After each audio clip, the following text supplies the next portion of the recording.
जय श्री राम। मित्रों, रामचरितमानस की यहाँ तक की कथा मैंने आपको सुनाई है। इससे पहले का प्रसंग था जहाँ पर गरुड़ जी काकभुशुंडी जी से भगवान श्री राम की कथा सुनने आते हैं।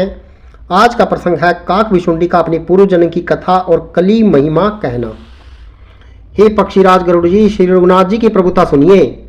मैं अपनी बुद्धि के अनुसार वह सुहावनी कथा कहता हूँ। हे प्रभु, मुझे जिस प्रकार मोह हुआ वह सब कथा भी आपको सुनाता हूँ। हे तात, आपने श्री राम जी के कृपा पात्र हैं। हे तात, आप श्री राम जी के कृपा पात्र हैं। श्री हरि के गुणों में आपकी प्रीति है, इसलिए आप मुझे सुख देने वाले हैं। इसी से मैं आपसे कुछ भी नहीं छिपाता और अत्यंत रहस्य की बातें आपको गाकर सुनाता हूँ।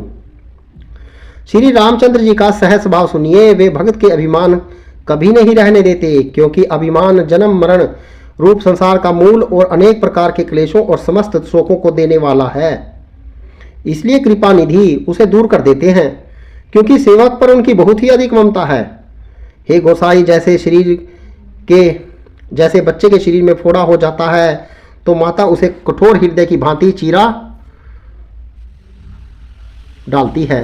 यद्यपि बच्चा पहले फोड़ा चिराते समय दुख पाता है और अधीर होकर रोता है, तो भी रोग के नाश के लिए माता बच्चे को उस पीड़ा को कुछ नहीं गिनती, उसकी परवाह नहीं करती और फोड़े को चिरवा डालती है।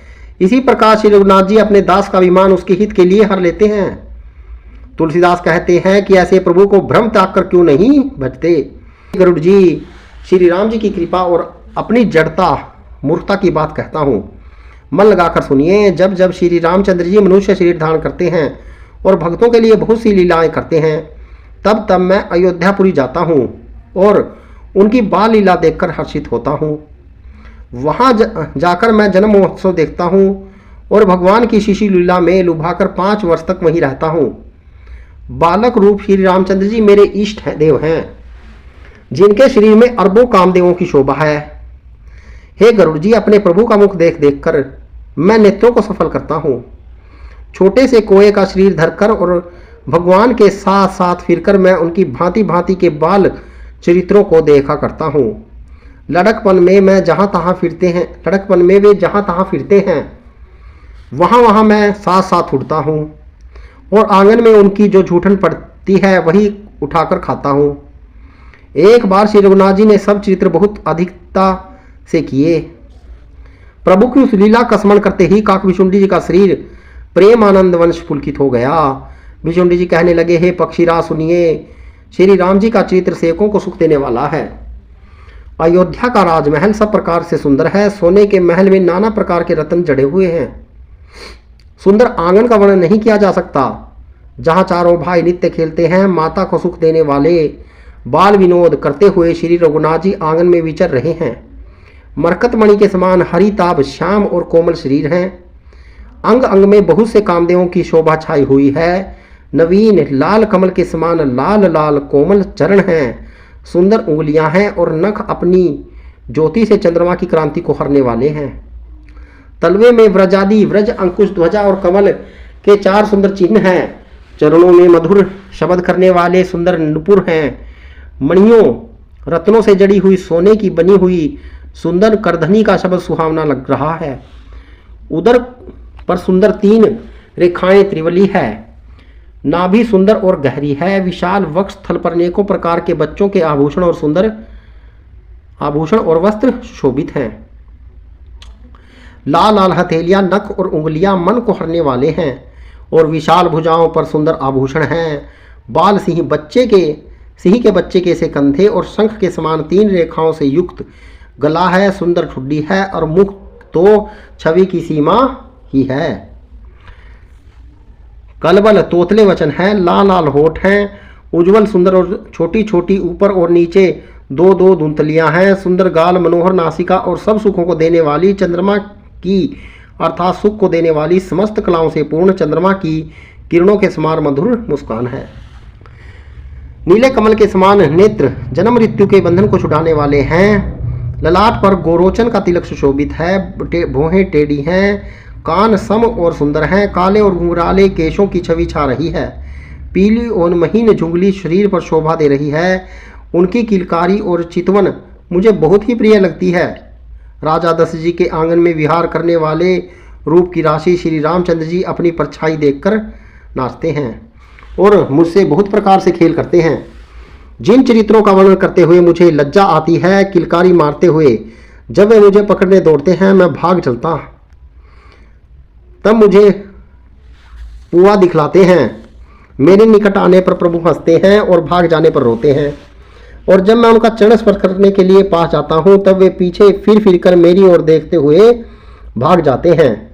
साधारण बच्चों जैसी लीलाएं देखकर मुझे मोह शंका हुआ कि सचिदानंद घन प्रभु यह कौन महत्व का चरित्र लीला कर रहे हैं। हे पक्षीराज, मन में तेरी शंका लाते ही श्री रघुनाथ जी के द्वारा प्रेरित माया मुझ पर छा गई, परंतु यह माया न तो मुझे दुख देने वाली हुई, न दूसरे जीवों की भांति संसार में डालने वाली हुई।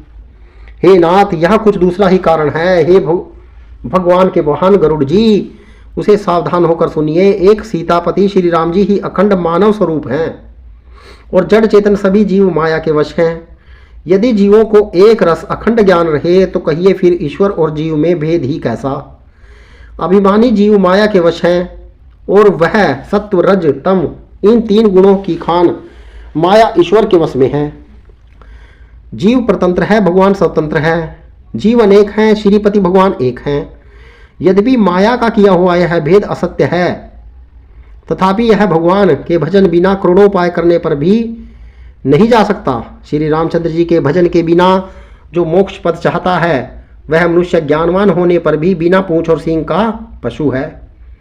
सभी तारागणों को साथ 16 कलाओं से पूर्ण चंद्र उदय हो और जितने पर्वत हैं उन सब में दवांगनी लगा दी जाए तो भी सूर्य के उदय हुए बिना रात्रि नहीं जा सकती। हे पक्षीराज, इसी प्रकार श्री हरि के भजन के बिना जीवों का क्लेश नहीं मिटता। श्री हरि के सेवक को अविद्या नहीं व्यापती, प्रभु की प्रेरणा से उसे विद्या व्याप्ति है। श्रेष्ठ, इससे दास का नाश नहीं होता और भेद भक्ति बढ़ती है। श्री राम जी ने मुझे जब भ्रम में चकित देखा तब वे हंसे। वह विशेष चरित्र सुनिए। उस खेल की मर्म किसी ने नहीं जाना, न छोटे भाइयों ने, न माता पिता ने ही। वे श्याम सी और लाल लाल हथेली और चरणतल वाले बाल रूप श्री राम जी घुटनों और हाथों के बल मुझे पकड़ने को दौड़े। हे सर्पों के शत्रु गरुड़ जी, तब मैं भाग चला। श्री राम जी ने मुझे पकड़ने के लिए भुजा फैलाई। मैं जैसे जैसे आकाश में उड़ता जाता वैसे वैसे ही वहां श्री हरि की भुजा को अपने पास देखता था। मैं ब्रह्मलोक तक गया और जब उड़ते हुए मैंने पीछे की ओर देखा हे तात, श्री राम जी की भुजा में से और मुझमें केवल 2 ही अंगुल का बीच था। 7वें आवरणों को भेजकर जहां तक मेरी गति थी वहां तक मैं गया, पर वहां भी प्रभु की भुजा को अपने पीछे देखकर मैं व्याकुल हो गया। तब मैं भयभीत हो गया। तब मैंने आंखें मूंद ली, फिर आंखें खोलकर देखते ही अवधपुरी में पहुंच गया। मुझे देखकर श्री राम जी मुस्कुराने लगे। उनके हंसते ही मैं तुरंत उनके मुख में चला गया। हे पक्षीराज, सुनिए। मैंने उनके पेट में बहुत से ब्रह्मांडों के समूह देखे। हाँ, उन ब्रह्मांडों में अनेकों विचित्र लोक थे। उनकी रचना एक से बढ़कर एक थी। करोड़ों ब्रह्मजी और शिवजी, अनगणित तारागण, सूर्य और चंद्रमा, अनगणित लोकपाल, यम और काल, अनगणित विशाल पर्वत और भूमि, असंख्य समुद्र, नदी, तालाब और वन तथा और भी नाना प्रकार की सृष्टि का विस्तार देखा। देवता, मुनि, सिद्ध, नाग, मनुष्य, किन्नर और चारों प्रकार के जड़ और चेतन जीव देखे, जो कभी न देखा था न सुना था, जो मन में भी नहीं समा सकता था, अर्थात जिसकी कल्पना भी नहीं की जा सकती, वही सब अद्भुत सृष्टि मैंने देखी। तब उसका किस प्रकार वर्णन किया जाए। मैं एक एक ब्रह्मांड में 100 वर्ष तक रहा। इस प्रकार मैं अनेकों ब्रह्मांड देखता फिरा। प्रत्येक लोक में भिन्न भिन्न ब्रह्म, भिन्न भिन्न विष्णु, शिव, मनु, दिक्पाल, मनुष्य, गंधर्व, भूत, बैताल, किन्नर, राक्षस, पशु, पक्षी, सर्प तथा नाना जाति के देवता और दैत्यगण थे। जी वहाँ एक दूसरे ही प्रकार के थे। अनेक पृथ्वी, नदी, समुद्र, तालाब, पर्वत और सब सृष्टि वहाँ दूसरी प्रकार की थी। प्रत्येक ब्रह्मांड में मैंने अपना रूप देखा तथा अनेकों अनुपम वस्तुएं देखी। प्रत्येक भवन में न्यारी ही अवधपुरी, भिन्न ही सरयुजी और भिन्न ही प्रकार के नर नारी थे। हे तात, सुनिए। दशरथ जी, कौशल्या जी और भरत जी आदि सभी भाई भी भिन्न भिन्न रूपों में थे। मैं प्रत्येक ब्रह्मांड में रामावतार और उनकी अपार बाल लीलाएं देखता फिरता। हे हरिवाहन, मैंने सभी कुछ भिन्न भिन्न और अत्यंत विचित्र देखा। मैं अनगिनत ब्रह्मांडों में फिरा, पर प्रभु श्री रामचंद्र जी को मैंने दूसरी तरह का नहीं देखा। सर्वत्र वही शिशुपन, वही शोभा और वही कृपालु श्री रघुवीर। इस प्रकार मोह रूपी पवन की प्रेरणा से मैं भुवन भुवन में देखता फिरता था। अनेकों ब्रह्मांड में भटकते मुझको मानो 100 कल्प बीत गए। फिरता फिरता मैं अपने आश्रम में आया और कुछ काल वहाँ रहकर बिताया। फिर जब मैंने अपने प्रभु की अवधपुरी में जन्म अवतार सुन पाया, तब प्रेम से परिपूर्ण होकर मैं हर्षपूर्वक उठ दौड़ा। जाकर मैंने जन्म उत्सव देखा, जिस प्रकार से मैं पहले वर्णन कर चुका हूँ। श्री रामचंद्र जी के पेट में मैंने बहुत से जगत देखे, जो देखते ही बनते थे, वर्णन नहीं किए जा सकते। वहाँ फिर मैंने सुजान माया के स्वामी कृपालु भगवान श्री राम को देखा। मैं बार बार विचार करता था कि मेरी बुद्धि मोह रूपी कीचड़ में व्यापक थी। यह सब मैंने 2 ही घड़ी में देखा। मन में विशेष मोह होने से मैं थक गया। मुझे व्याकुल देखकर तब कृपालु श्री रघुवीर जी हंस दिए। हे धीर बुद्धि गरुड़ जी सुनिए। उनके हंसते ही मैं मुख से बाहर आ गया। श्री रामचंद्र जी मेरे साथ फिर वही लड़कपन करने लगे। मैं करोड़ों असंख्य प्रकार से मन को समझाता था, पर वह शांति नहीं पाता था। वह बाल चित्र देखकर और पेट के अंदर देखी हुई उस प्रभुता का स्मरण करके मैं शरीर की सुध भूल गया और हे आर्त जनों के रक्षक, रक्षा कीजिए, रक्षा कीजिए, रक्षा कीजिए पुकारता हुआ पृथ्वी पर गिर पड़ा। मुख से बात नहीं निकलती। तदंतर प्रभु ने मुझे प्रेम विहीन देखकर अपनी माया की प्रभुता को रोक लिया। प्रभु ने अपना कर कमल मेरे सिर पर रखा। दीन दयालु ने मेरा संपूर्ण दुख हर लिया। सेवकों को सुख देने वाले कृपा के समूह कृपा में श्री राम जी ने मुझे मोह से सर्वथा रहित कर दिया। उनकी पहली वाली प्रभुता को विचार कर याद कर करके मेरे मन में बड़ा भारी हर्ष हुआ। प्रभु की भक्त वत्सलता देखकर मेरे हृदय में बहुत ही प्रेम उत्पन्न हुआ। फिर मैंने आनंद से नेत्रों में जल भरकर पुलकित होकर और हाथ जोड़कर बहुत प्रकार से विनती की। मेरी प्रेम युक्त वाणी सुनकर और अपने दास को दीन देखकर रमा निवास श्री राम जी सुखदायक गंभीर और कमल वचन बोले। हे काक बिशुंडी, तू मुझे अत्यंत प्रसन्न जानकर वर मांग। अनामी आदि अष्ट सिद्धियां, दूसरी सिद्धियां और संपूर्ण सुखों की खान मोक्ष, ज्ञान विवेक वैराग्य विज्ञान तत्व ज्ञान और वे अनेकों गुण जो जगत में मुनियों के लिए भी दुर्लभ हैं, ये सब आज मैं तुझे दूंगा, इसमें संदेह नहीं है। जो तेरे मन भावे सो मांग ले। प्रभु के वचन सुनकर मैं बहुत ही प्रेम से भर गया। तब मन में अनुमान करने लगा कि प्रभु ने सब सुखों को देने की बात कही, यह तो सत्य है, पर अपनी भक्ति देने की बात नहीं कही।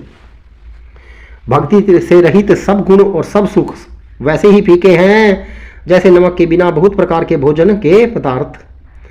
भजन से रहित सुख किस काम के। हे पक्षीराज, ऐसा विचार कर मैं बोला, हे प्रभु, यदि आप प्रसन्न होकर मुझे वर देते हैं और मुझ पर कृपा और स्नेह करते हैं तो हे स्वामी, मैं अपना मन भाया वर मांगता हूँ। आप उदार हैं और हृदय के भीतर की जानने वाले हैं। आपकी जिस अविरल प्रागड़ एवं विशुद्ध अन्य निष्काम भक्ति को श्रुति और पुराण गाते हैं, जिसे योगेश्वर मुनि खोजते हैं और प्रभु की कृपा से कोई विरला ही जिसे पाता है। हे भक्तों के मन इच्छित फल देने वाले, हे कल्पवृक्ष, हे शरणागतों के हितकारी, हे कृपा सागर, हे सुख धाम श्री राम जी, दया करके मुझे अपनी वही भक्ति दीजिए। एवं अस्तु, ऐसा ही हो कहकर रघुवंश के स्वामी परम सुख देने वाले वचन बोले। हे काक सुन, तू स्वभाव से ही बुद्धिमान है, ऐसा वरदान कैसे न मांगता। तूने सब सुखों की खान भक्ति मांग ली। जगत में तेरे समान बड़भागी कोई नहीं है। वे मुनि जो जप और योग की अग्नि से शरीर जलाते रहते हैं, करोड़ों यत्न करके भी जिस भक्ति को नहीं पाते, वही भक्ति तूने मांगी। तेरी चतुरता देखकर मैं रीझ गया। यह चतुरता मुझे बहुत ही अच्छी लगी। हे पक्षी सुन, मेरी कृपा से अब समस्त शुभ गुण तेरे हृदय में बसेंगे। भक्ति ज्ञान विज्ञान वैराग्य योगी मेरी लीलाएं और उनके रहस्य और विभाग, इन सब के भेद को तू मेरी कृपा से ही जान जाएगा। तुझे साधन का कष्ट नहीं होगा। माया से उत्पन्न सब भ्रम अब तुझको नहीं व्यापेंगे। मुझे अनादि अजन्मा अवगुण प्रकृति के गुणों से रहित और गुणातीत दिव्य गुणों की खान ब्रह्म जानना। हे काक सुन, मुझे भक्त निरंतर प्रिय हैं, ऐसा विचार कर शरीर वचन और मन से मेरे चरणों में अटल प्रेम करना। अब मेरी सत्य सुगम वेदादि के द्वारा वर्णित परम निर्मल वाणी सुन। मैं तुझे यह निज सिद्धांत सुनाता हूँ, सुनकर मन में धारण करना और सब तज कर मेरा भजन कर। यह संसार सागर मेरी माया से उत्पन्न है, इसमें अनेकों प्रकार के चराचर जीव हैं। वे सभी मुझे प्रिय हैं क्योंकि सभी मेरे उत्पन्न किए हुए हैं, किंतु मनुष्य मुझको सबसे अधिक अच्छे लगते हैं। उन मनुष्यों में द्विजों में भी वेदों को कंठ में धारण करने वाले, उनमें से वेदोक्त धर्म पर चलने वाले, उनमें से भी विरक्त वैराग्यवान मुझे प्रिय हैं। वैराग्यवानों में फिर ज्ञानी, और ज्ञानियों में भी अत्यंत प्रिय विज्ञानी हैं। विज्ञानियों से भी मुझे प्रिय मुझे अपना दास है, जिसे मेरी ही गति आश्रय है, कोई दूसरी आशा नहीं है। मैं तुझसे बार बार सत्य निज सिद्धांत कहता हूँ कि मुझे अपने सेवक के समान प्रिय कोई भी नहीं है। भक्तिहीन ब्रह्म ही क्यों न हो, वह मुझे सब जीवों के समान ही प्रिय है, परंतु भक्तिमान अत्यंत नीच भी प्राणी मुझे प्राणों के समान प्रिय है। यह मेरी घोषणा है। पवित्र, सुशील और सुंदर बुद्धि वाला सेवक बता, किसको प्यारा नहीं लगता। वेद और पुराण ऐसी ही नीति कहते हैं। हे काक, सावधान होकर सुन। एक पिता के बहुत से पुत्र पृथक पृथक गुण, स्वभाव और आचरण वाले होते हैं। कोई पंडित होता है, कोई तपस्वी, कोई ज्ञानी, कोई धनी, कोई शूरवीर, कोई दानी, कोई सर्वज्ञ और कोई धर्मपरायण होता है।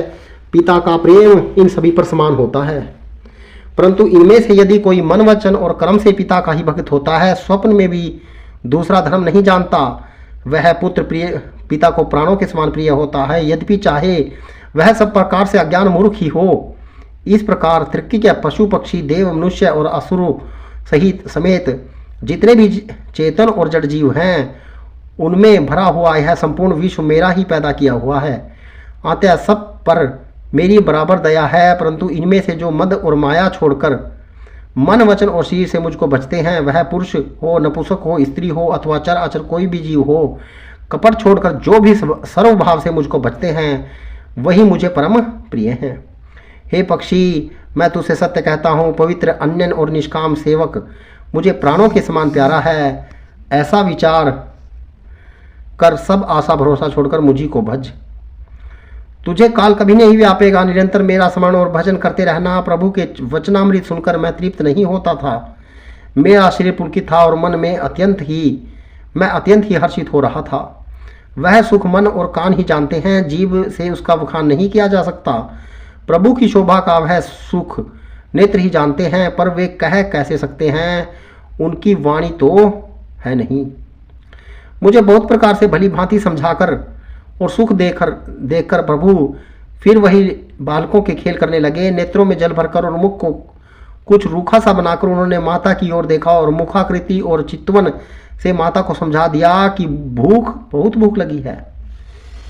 यह देखकर माता तुरंत उठ दौड़ी और कोमल वचन कहकर उन्होंने श्री राम जी को छाती से लगा लिया। वे गोद में लेकर उन्हें दूध पिलाने लगी और श्री रघुनाथ जी उन्हीं की ललित लीलाएं गाने लगे। जिस सुख के लिए सबको सुख देने वाले कल्याण रूप त्रिपुरारी शिवजी ने अशुभ वेश धारण किया, उस सुख में अवधपुरी के नर नारी निरंतर निमग्न रहते हैं। उस सुख का लवलेश जिन्होंने एक बार स्वप्न में भी प्राप्त कर लिया है, पक्षीराज, वे सुंदर बुद्धि वाले सज्जन पुरुष उसके सामने ब्रह्म सुख को भी कुछ नहीं गिनते। मैं और कुछ समय तक अवधपुरी में रहा और मैंने श्री राम जी की रसीली बाल लीलाएं देखी और श्री राम जी की कृपा से मैंने भक्ति का वरदान पाया। तदंतर प्रभु के चरणों की वंदना करके मैं अपने आश्रम लौट आया। इस प्रकार जब से श्री राम जी ने मुझे अपनाया, तब से मुझे माया कभी नहीं व्यापी। श्री हरि की माया ने मुझे जैसे नचाया, वह सब गुप्त चित्र मैंने कहा। हे पक्षीराज गरुड़, अब मैं आपसे अपना निजी अनुभव कहता हूँ। वह यह है कि भगवान के भजन के बिना क्लेश दूर नहीं होते। हे पक्षीराज सुनिए, श्री राम जी की कृपा बिना श्री राम जी की प्रभुता नहीं जानी जाती। प्रभुता जाने बिना उस पर विश्वास नहीं जमता। विश्वास के बिना प्रीति नहीं होती और प्रीति के बिना भक्ति वैसे ही दृढ़ नहीं होती जैसे हे पक्षीराज जल की चिकनाई ठहरती नहीं। गुरु के बिना कहीं ज्ञान हो सकता है अथवा वैराग्य के बिना कहीं ज्ञान हो सकता है।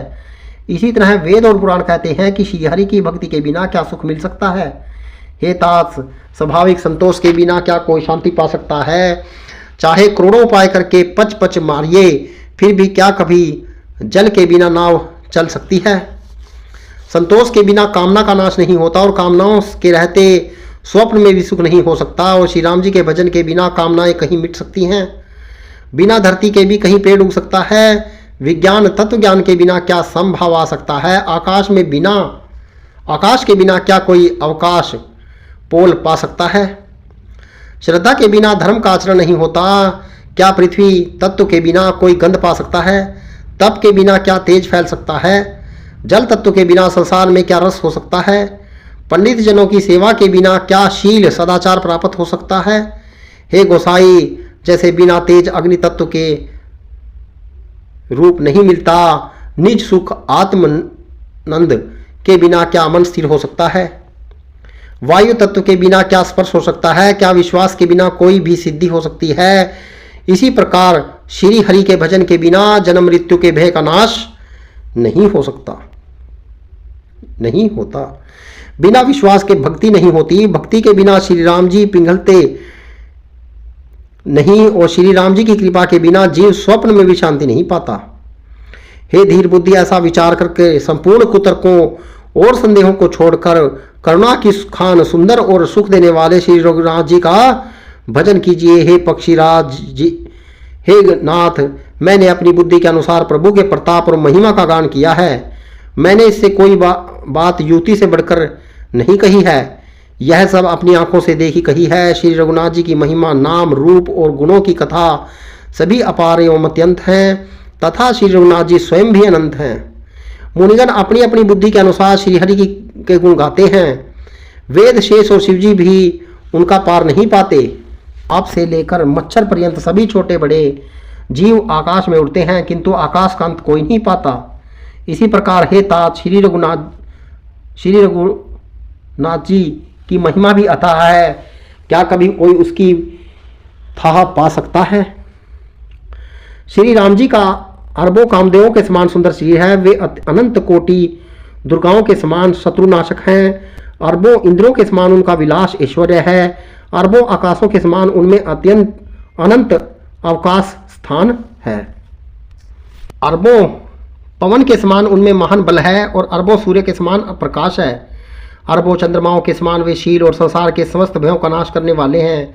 अरबों कालों के समान वे अत्यंत दुस्तर, दुर्गम और दुरंत हैं। वे भगवान अरबों धूमकेतु पुच्छल तारों के समान अत्यंत प्रबल हैं। अरबों पातालों के समान प्रभु अथाह हैं। अरबों यमराजों के समान भयानक हैं। अनंत कोटि तीर्थों के समान वे पवित्र करने वाले हैं। उनका नाम संपूर्ण पाप समूहों का नाश करने वाला है। श्री रघुवीर जी करोड़ों हिमालयों के समान अचल स्थिर हैं और अरबों समुद्रों के समान गहरे हैं। भगवान अरबों कामधेनुओं के समान सब कामनाओं इच्छित पदार्थों को देने वाले हैं। उनमें अनंत कोटि सरस्वतियों के समान चतुरता है। अरबों ब्रह्मों के समान सृष्टि रचना की निपुणता है। वे करोड़ों विष्णुओं के समान पालन करने वाले और अरबों रुद्रों के समान सहन करने वाले हैं। वे अरबों कुबेरों के समान धनवान और करोड़ों मायाओं के समान सृष्टि के खजाने हैं।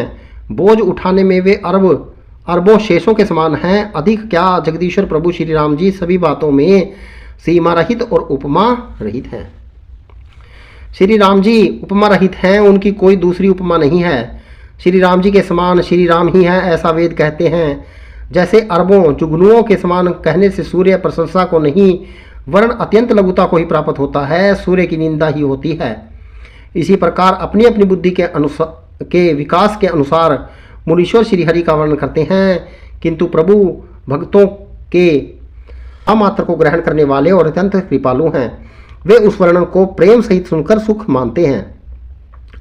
श्री राम जी अपार गुणों के समुद्र हैं। क्या उनकी कोई था पा सकता है। संतों से मैंने जैसा कुछ सुना वही आपको सुनाया। सुख के भंडार, करुणा धाम, भगवान भाव, प्रेम के वश, अतएव ममता, मद और मान को छोड़कर सदा श्री जानकी नाथ का ही भजन करना चाहिए। विष्णु जी के सुंदर वचन सुनकर पक्षीराज ने हर्षित होकर अपने पंख फुला लिए। उनके नेत्रों में प्रेमांत के आंसुओं का जल भर आया और मन अत्यंत हर्षित हो गया। उन्होंने श्री रघुनाथ जी का प्रताप हृदय में धारण किया। वे अपने पिछले मोह को समझकर याद करके पछताने लगे कि मैंने अनादि ब्रह्म को मनुष्य करके माना। गरुड़ जी ने बार बार काकभीषुंडी जी के चरणों पर सिनवाया और उन्हें श्री राम जी के ही समान जानकर प्रेम बढ़ाया। गुरु के बिना कोई भवसागर तर नहीं सकता, चाहे वह ब्रह्मा जी और शंकर जी के ही समान क्यों न हो। गरुड़ जी ने कहा, हे तात, मुझे संदेह रूपी सर्प ने डस लिया था और सांप के डसने पर जैसे विष चढ़ने से लहरें आती हैं, वैसे ही बहुत सी कुतर्क रूपी दुख देने वाली लहरें आ रही थी। आपके स्वरूप रूपी गारुड़ी सांप का विष उतारने वाले के द्वारा भक्तों को सुख देने वाले श्री रघुनाथ जी ने मुझे जिला दिया। आपकी कृपा से मेरा मोह नाश हो गया और मैंने श्री राम जी का अनुपम रहस्य जाना। उनकी भिशुंडी जी की बहुत प्रकार से प्रशंसा करके सिर नवाकर और हाथ जोड़कर फिर गरुड़ जी प्रेम पूर्वक विनय और कोमल वचन बोले, हे प्रभु, हे स्वामी, मैं अपने अविवेक के कारण आपसे कुछ पूछता हूँ। हे कृपा के समुद्र, मुझे अपना निज दास जानकर आदर पूर्वक विचार करके मेरे प्रश्न का उत्तर कहिए। आप सब कुछ जानने वाले हैं, तत्व के ज्ञाता, अंधकार माया से परे, उत्तम बुद्धि से युक्त, सुशील, सरल आचरण वाले, ज्ञान वैराग्य और विज्ञान के धाम और श्री रघुनाथ जी के प्रिय दास हैं। आपने यह काकश्री किस कारण से पाया? हे तात, सब समझाकर मुझसे कहिए। हे स्वामी, हे आकाशगामी, यह सुंदर रामचित्र मानस आपने कहाँ पाया, सो कहिए। हे नाथ, मैंने शिव जी से ऐसा सुना है कि महाप्रलय में भी आपका नाश नहीं होता और ईश्वर शिव जी कभी मिथ्या वचन नहीं कहते, वह भी मेरे मन में संदेह है। क्योंकि हे नाथ, नाग, मनुष्य, देवता आदि चर अचर जीव और यह सारा जगत काल का कलेवा है। असंख्य ब्रह्मांडों का नाश करने वाला काल सदा बड़ा ही अनिवार्य है। ऐसा वह अत्यंत भयानक काल आपको नहीं व्यापता, आप पर प्रभाव नहीं दिखलाता। इसका क्या कारण है? हे कृपालु, मुझसे कहिए, यह ज्ञान का प्रभाव या योग का बल है? आपके आश्रम में आते ही मेरा मोह और भ्रम भाग गया। इसका क्या कारण है? हे नाथ, यह सब प्रेम सहित कहिए।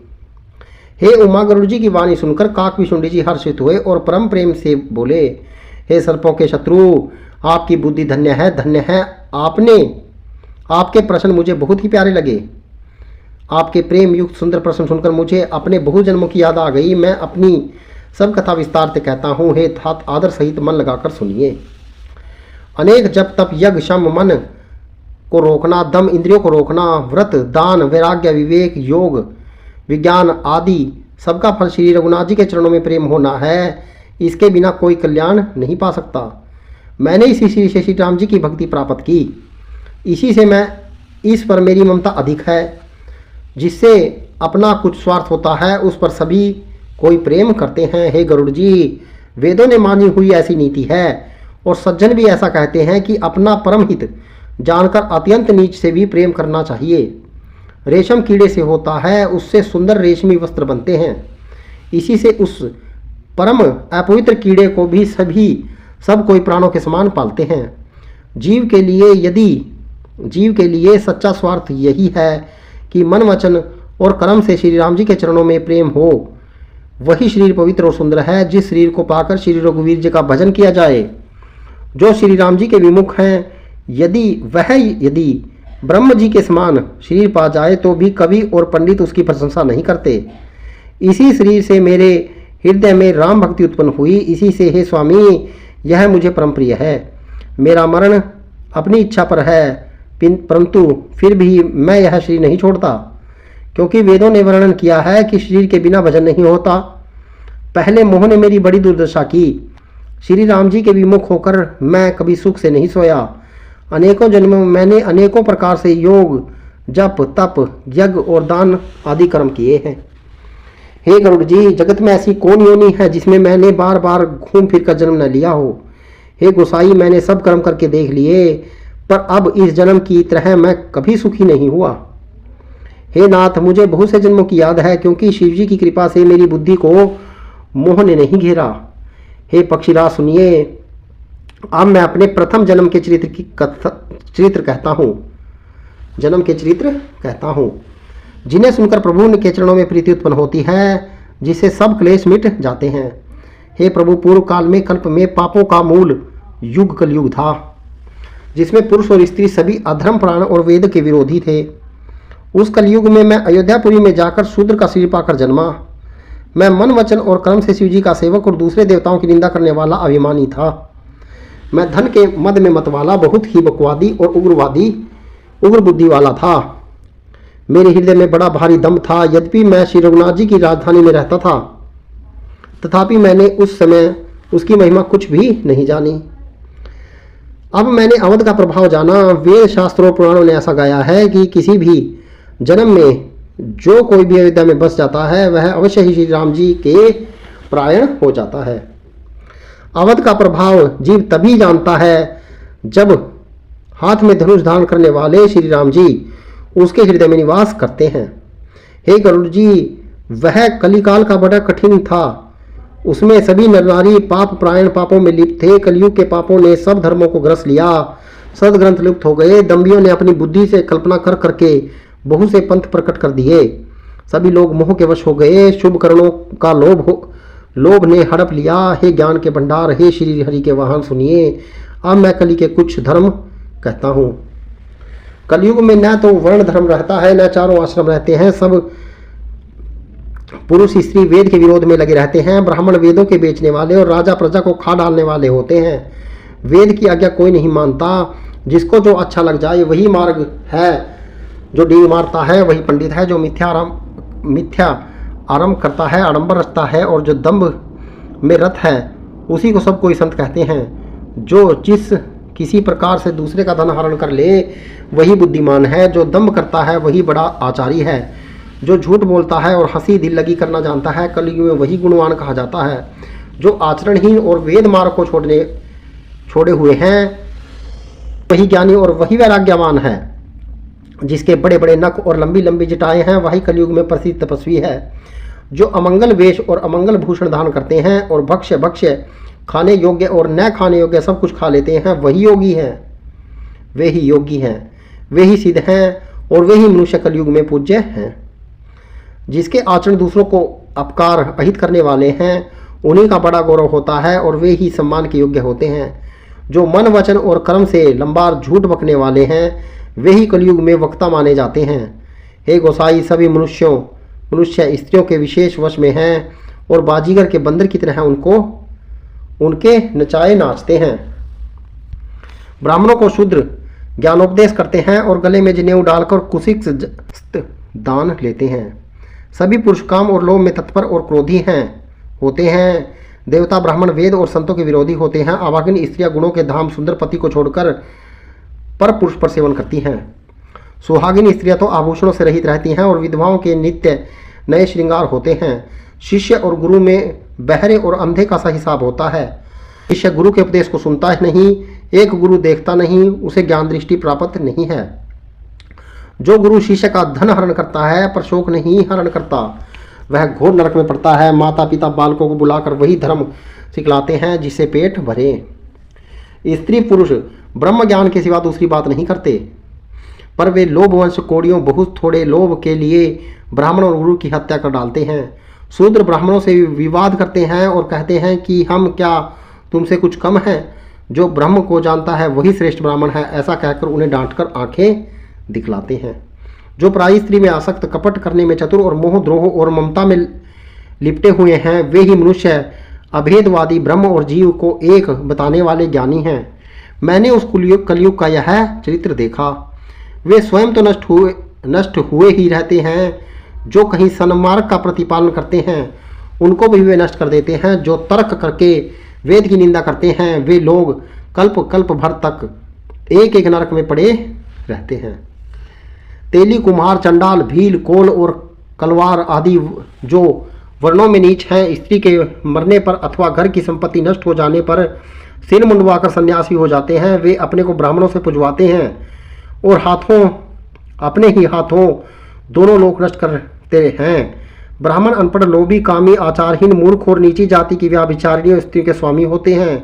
शूद्र नाना प्रकार के जप तप और व्रत करते हैं और ऊंचे आसन व्यास गद्दी पर बैठकर पुराण कहते हैं। सब मनुष्य मनमाना आचरण करते हैं। अपार अनीति का वर्णन नहीं किया जा सकता। कलयुग में सब लोग वर्ण संकर और मर्यादा से च्युत हो गए। वे पाप करते हैं और उनके फलस्वरूप दुख, भय, शोक और प्रिय वस्तु का वियोग पाते हैं। वेद सम्मत और वैराग्य और ज्ञान से युक्त जो हरिभक्ति का मार्ग है मोहवंश मनुष्य उस पर नहीं चलते और अनेकों नए नए पंथों की कल्पना करते हैं। सन्यासी बहुत धन लगाकर घर से जाते हैं, उनमें वैराग्य नहीं रहा, उसे विषयों ने हर लिया। तपस्वी धनवान हो गए और गृहस्थ दरिद्र। हे तात, कलयुग की लीला कुछ कही नहीं जाती। कुलवती और सती स्त्रियों को पुरुष घर से निकाल देते हैं और अच्छी चाल को छोड़कर घर में दासी को ला रखते हैं। पुत्र अपने माता पिता को तभी तक मानते हैं जब तक स्त्री का मुंह नहीं दिखाई पड़ता। जब से ससुराल प्याली लगने लगती है तब से कुटुंबी शत्रु हो गए। राजा लोग पाप प्रायण हो गए, उनमें धर्म नहीं रहा। वे प्रजा को नित्य ही बिना अपराध दंड देकर उसकी विडंबना दुर्दशा किया करते हैं। धनी लोग मलिन नीच जाति के होने पर भी कुलीन माने जाते हैं। द्विज का चिन्ह जनेऊ मात्र रह गया और नंगे बदन रहना तपस्वी का। जो वेदों और पुराणों को नहीं मानते, कलयुग में वे ही हरिभक्त और सच्चे संत कहलाते हैं। कवियों के तो झुंड के झुंड हो गए, पर दुनिया में उदार कवियों का आश्रयदाता सुनाई नहीं पड़ता। गुण में दोष लगाने वाले बहुत हैं, पर गुणी कोई भी नहीं। कलयुग में बार बार अकाल पड़ते हैं और अन्न के बिना सब लोग दुखी होकर मरते हैं। हे पक्षीराज गौड़ जी, सुनिए, कलयुग में कपट, हठ, दुराग्रह है, दंभ, द्वेष, पाखंड, मान, मोह और काम आदि अर्थात काम, क्रोध और लोभ और मद ब्रह्मांड भर में व्याप्त हो गए, छा गए। मनुष्य जप, तप, यज्ञ, व्रत और दान आदि धर्म तपस्वी भाव से करने लगे। देवता इंद्र पृथ्वी पर जल नहीं बरसाते और बोया हुआ अन्न नहीं उगता। स्त्रियों के बाल ही आभूषण हैं, उनके शरीर पर कोई आभूषण नहीं रह गया और उनको भूख बहुत लगती है, अर्थात वे सदा अतृप्त ही रहती हैं। वे धनहीन और बहुत ही प्रकार की ममता होने से कारण दुखी रहती हैं। वे मूर्ख सुख चाहती हैं, पर धर्म में उनका प्रेम नहीं है। बुद्धि थोड़ी है और कठोर है, उनमें कोमलता नहीं है। मनुष्य रोगों से पीड़ित हैं, भोग सुख कहीं नहीं है। बिना ही कारण अभिमान और विरोध करते हैं। 10-5 वर्ष का थोड़ा सा जीवन है, परंतु घमंड ऐसा है मानो कल्पांत प्रलय होने पर भी उनका नाश नहीं होगा। कली काल में मनुष्य का बेहाल अस्त व्यस्त कर डाला। कोई बहन बेटी का भी विचार नहीं करता। लोगों में न संतोष है, न विवेक है, न शीतलता है। जाति कुजाति सभी लोग भीख मांगने वाले हो गए। ईर्ष्या, डाहा, कड़वे वचन और लालच भरपूर हो रहे हैं।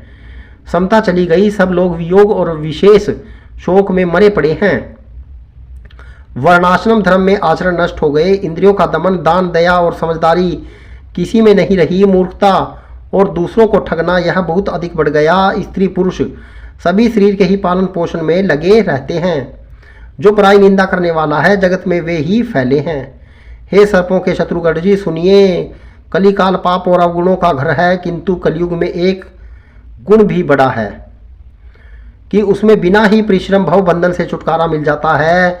सतयुग, त्रेता और द्वापर में जो गति पूजा, यज्ञ और योग से प्राप्त होती है, वही गति कलयुग में केवल भगवान का नाम से पा जाते हैं। सतयुग में सब योगी और विज्ञानी होते हैं। हरि कथा का ध्यान करके सब प्राणी भवसागर से तर जाते हैं। त्रेता में मनुष्य अनेक प्रकार के यज्ञ करते हैं और सब कर्मों को प्रभु को समर्पण करके भवसागर से पार हो जाते हैं। द्वापर में भी श्री रघुनाथ जी के चरणों की पूजा करके मनुष्य संसार से तर जाते हैं। दूसरा कोई उपाय नहीं है। और कलयुग में तो श्री हरि की गुण गाथाओं का गान करने से ही मनुष्य भवसागर की थाह पा जाते हैं। कलयुग में न तो योग है, न यज्ञ है, न ज्ञान ही है। श्री राम जी का गुणगान ही एकमात्र आधार है। अतएव सारे भरोसे को त्याग कर जो श्री राम जी को भजता है और प्रेम सहित उनसे गुण समूह को गाता है, वही भवसागर से तर जाता है। इसमें कुछ भी संदेह नहीं है। नाम का प्रताप कलयुग में प्रत्यक्ष है। कलयुग का एक पवित्र प्रताप महिमा है कि मानसिक पुण्य तो होते ही हैं, पर मानसिक पाप नहीं होते। यदि मनुष्य विश्वास करे तो कलयुग के समान दूसरा कोई युग नहीं है, क्योंकि इस युग में श्री राम जी के निर्मल गुण समूह को गा गा कर मनुष्य बिना ही परिश्रम संसार रूपी समुद्र से तर जाता है। धर्म के 4 चरण सत्य, दया, तप और दान प्रसिद्ध हैं, जिनमें से कली में एक दान रूपी चरण ही प्रधान है। जिस किसी प्रकार से दिए गए जाने पर दान कल्याण ही करता है। राम जी की माया से प्रेरित होकर सबके हृदय में सभी युगों के धर्म नित्य होते रहते हैं। शुद्ध सत्व गुण, समता, विज्ञान और मन का प्रसन्न होना, इसे सतयुग का प्रभाव जाने। सत्वगुण अधिक हो, कुछ रजोगुण हो, कर्म में प्रीति हो, सब प्रकार से सुख हो, यह त्रेता का धर्म है। रजोगुण बहुत हो, सतगुण बहुत ही थोड़ा हो, कुछ तमोगुण हो, मन में हर्ष और भय हो, यह द्वापर का धर्म है। तमोगुण बहुत हो, रजगुण थोड़ा हो, चारों ओर वैर विरोध हो, यह कलयुग का प्रभाव है। पंडित लोग युगों के धर्म को मन में ज्ञान पहचान कर अधर्म छोड़कर धर्म में प्रीति करते हैं। जिसका भी श्री रघुनाथ जी के चरणों में अत्यंत प्रेम है, उसको काल धर्म युग नहीं व्यापते। हे पक्षीराज जी, नट बाजीगर का किया हुआ कपट चरित्र इंद्रजाल देखने वालों के लिए बड़ा विकट होता है, पर नट के सेवक जंबूरे को उसकी माया नहीं व्यापती। श्री हरि की माया के द्वारा रचे हुए दोष और गुण श्री हरि के भजन के बिना नहीं जाते।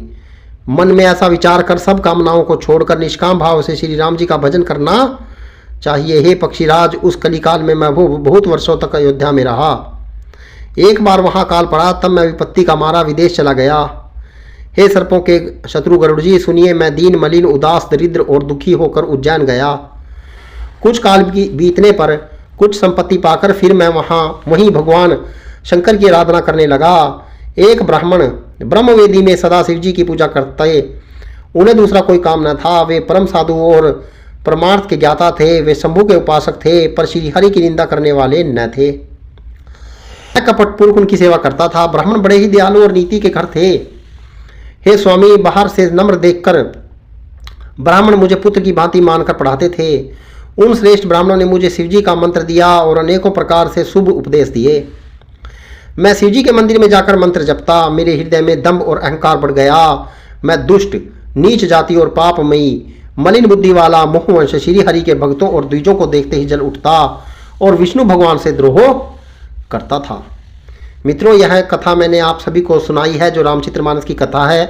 इसमें मैंने काकभीषुंडी जी की कथा कही है, जहां पर वह अपने पूर्व जन्म के का वर्णन कर रहे हैं। यदि कथा अच्छी लगे तो शेयर जरूर कीजिएगा। जय श्री राम।